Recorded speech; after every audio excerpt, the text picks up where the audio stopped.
काफी सियासी उठापटक के बाद आखिरकार अमेरिका में नई सरकार बन गई है। डेमोक्रेट जो बाइडेन ने बुधवार को अमेरिका के 46वें राष्ट्रपति के रूप में शपथ ली। अमेरिकी सुप्रीम कोर्ट के मुख्य न्यायाधीश जॉन रॉबर्ट्स ने जो बाइडेन को देश के 46वें राष्ट्रपति के रूप में शपथ दिलाई।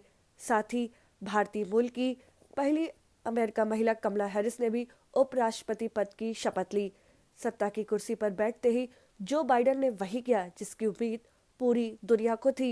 राष्ट्रपति की कुर्सी पाते ही जो बाइडेन ने कई ऐसे महत्वपूर्ण फैसले लिए और पूर्व राष्ट्रपति डोनाल्ड ट्रंप के आदेशों को पलट दिया।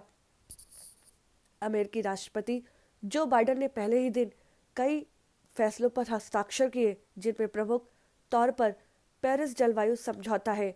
व्हाइट हाउस ने जानकारी दी है कि जलवायु परिवर्तन पर पेरिस समझौते में अमेरिका की फिर से वापसी होगी।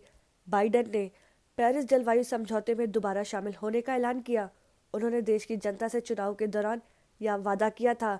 इतना ही नहीं, जो बाइडेन ने कोरोना वायरस के खिलाफ जंग तेज करने के इरादे से एक महामारी कंट्रोल करने के एक फैसले पर दस्तखत किया।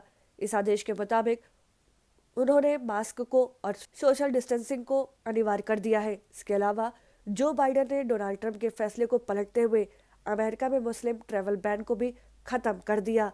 ट्रंप ने इसके तहत कुछ मुस्लिम देशों और अफ्रीकी देशों के अमेरिका में ट्रैवल पर रोक लगा दी थी।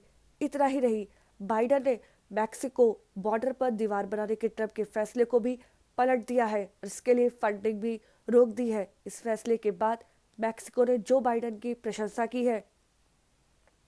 अमेरिका के राष्ट्रपति जो बाइडेन ने बुधवार को सहयोगी देशों से संबंध सुधारने का आह्वान किया। उन्होंने कहा, अमेरिका की अग्नि परीक्षा हो चुकी है। हम और ताकतवर मुल्क बनकर उभरे हैं। हम सहयोगी देशों से रिश्ते सुधारेंगे और दुनिया भर में एक बार फिर सक्रिय भूमिका में आएंगे। हम शांति, समृद्धि और सुरक्षा के मामले में एक मजबूत तथा विश्वसनीय साझेदार साबित होंगे। अमेरिका के राष्ट्रपति जो बाइडेन ने बुधवार को शपथ ग्रहण करने के बाद अपने पहले भाषण में कहा कि लोकतंत्र की जीत हुई है। उन्होंने कहा, आज का दिन अमेरिका का है, या लोकतंत्र का दिन है, या इतिहास और आशा का दिन है। 46वें राष्ट्रपति ने कहा, आज मैं पूरी तरह से अमेरिका को एक साथ लाने, हमारे लोगों को एकजुट करने और हमारे राष्ट्र को एकजुट करने के लिए समर्पित हूँ। इस मौके पर बाइडेन ने अमेरिका की पहली महिला उपराष्ट्रपति कमला हैरिस का भी जिक्र किया और कहा कि कोई भी बदलाव असंभव नहीं है। बाइडेन ने कहा, आज कमला हैरिस अमेरिकी इतिहास में पहली महिला उपराष्ट्रपति बनी है। इसके लिए मत कहिए कि चीजें बदल नहीं सकती। बाइडेन ने कहा, आज हम एक उम्मीदवार की जीत का नहीं बल्कि एक उद्देश्य के, लोकतंत्र के उद्देश्य की जीत का जश्न मना रहे हैं। देश के नए राष्ट्रपति ने कहा, जनता की इच्छाओं को सुना और समझा गया है। उन्होंने कहा, श्रोताओं को श्रेष्ठ मानने की मानसिकता घरेलू आतंकवाद को हराएगी। मैं चाहता हूं कि प्रत्येक अमेरिकी हमारी इस लड़ाई में शामिल रहे। इससे पहले निवर्तमान राष्ट्रपति डोनाल्ड ट्रंप ने सदियों पुरानी परंपरा तोड़ते हुए अपने उत्तराधिकारी के शपथ ग्रहण समारोह में हिस्सा नहीं लिया। उनकी जगह निवर्तमान उपराष्ट्रपति माइक पेंस कार्यक्रम में शामिल हुए।